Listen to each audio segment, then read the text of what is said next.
Cooking with but ಚಾನಲ್ಗೆ ಎಲ್ಲರಿಗೂ ಸ್ವಾಗತ.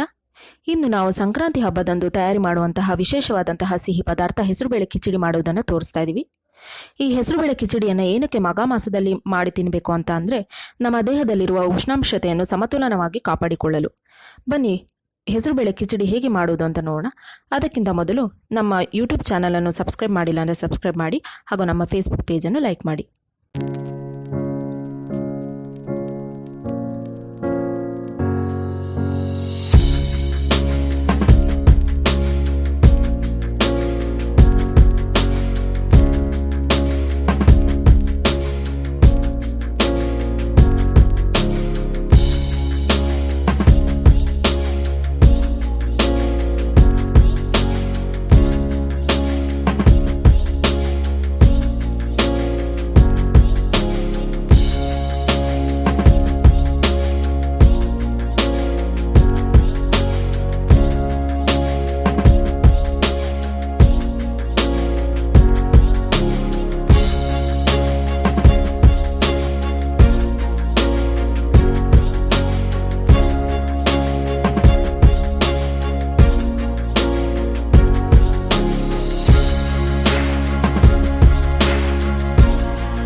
ನೋಡಿದ್ರಲ್ಲ ವೀಕ್ಷಕರೇ, ಹೆಸರುಬೇಳೆ ಕಿಚಡಿ ಹೇಗೆ ತಯಾರಿ ಮಾಡೋದು ಅಂತ. ಈ ಸಂಕ್ರಾಂತಿ ಹಬ್ಬದಂದು ನೀವೆಲ್ಲರೂ ಹೆಸರುಬೇಳೆ ಕಿಚಡಿಯನ್ನು ತಯಾರಿ ಮಾಡಿ ಸವಿತೀರಾ ಅಂತ ಅನ್ಕೊತೀನಿ. ಮತ್ತೊಂದು ವಿಡಿಯೋದೊಂದಿಗೆ ನಿಮ್ಮೊಂದಿಗೆ ಬರಲಿದ್ದೇನೆ. ಅಲ್ಲಿಯ ತನಕ ನಮ್ಮ ಪೇಜಿನಲ್ಲಿರುವ ಬೇರೆ ವಿಡಿಯೋಗಳನ್ನು ನೋಡ್ತಾ ಇರಿ. ಧನ್ಯವಾದಗಳೊಂದಿಗೆ ಕುಕಿಂಗ್ ವಿತ್ ಬಟ್.